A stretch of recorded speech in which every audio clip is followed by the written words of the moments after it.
to talk about pot, not what you put things in, but what you do here. Okay, so marijuana advocates have a long list of the benefits of smoking pot.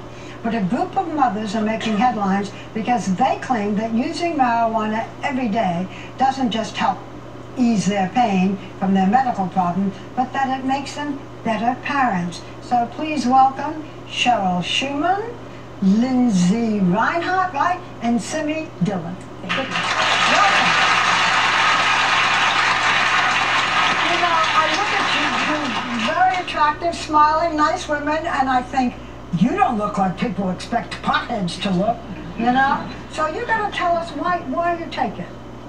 Well, in my particular case, I originally was prescribed medical cannabis in 1996 when Prop 215 passed. My psychiatrist had recommended it over top of Prozac, Xanax, sleeping pills, and whatnot. So that was the first time. For what reason?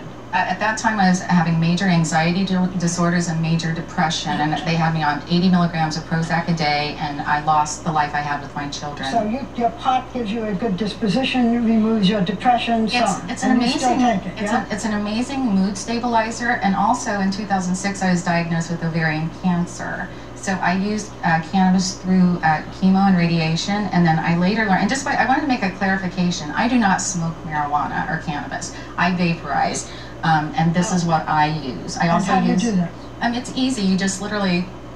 I see, so you don't smoke it, you just inhale. No, I do not, and I also use it in my food. I eat the cannabis raw in my salads, and I also juice the cannabis, and I use a cannabis oil called Rick Simpson oil. That's been proven to document cases of thousands of cancer patients where it's shown. It's a reliable brownie also. And so you also use it for medical reasons? I have multiple sclerosis. I have 5 lesions on my brain, 2 in my neck and 3 in my back. Without it, I can't function. My skin is burning right now because I haven't had cannabis since they took my kids away.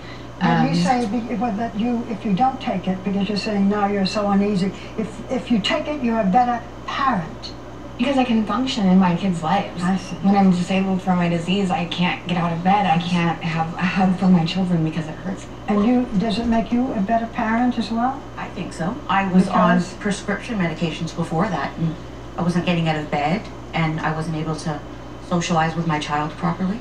And since your children all know, you all have children, yeah, and they all know that you're... It's my medicine. I don't say smoking pot, what do I say, inhale it?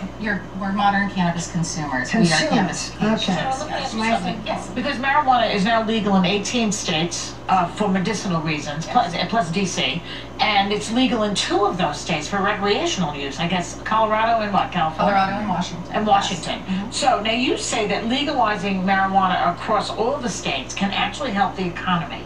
Absolutely. Tell us how. Is it taxes? Cannabis is an estimated industry that will be worth $47 billion by 2016. And most of that income is actually generated by ancillary products like vaporizers, like stash jars, and the prescription pill bottles even, or the showcases in the dispensaries.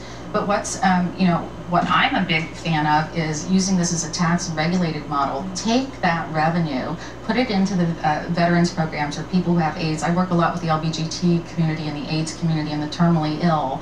And one of the things that we always do is all of the cannabis that we have left from our garden that's shown here, we actually donate to the less fortunate who can't afford to grow or buy their own cannabis. So this is a plant that can heal not only a multitude of illnesses, it can heal our economy through taxation, regulation, and it can fund the programs that our veterans so desperately need to treat their PTSD.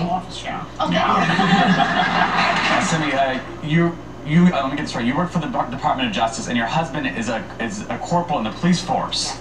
Talk me through that. I used to work for the Department of Justice until I was in the car accident that put me in this state. My husband and my son were so used to seeing me on prescription narcotics that I had completely changed as a human being. So when I came home one day, because I was also on synthetic marijuana, which was prescribed to me for pain, so when I came home one day and told my husband for the first time I'd ever tried it, and he saw his wife come back, and he absolutely approves. That's the first time I'm saying that.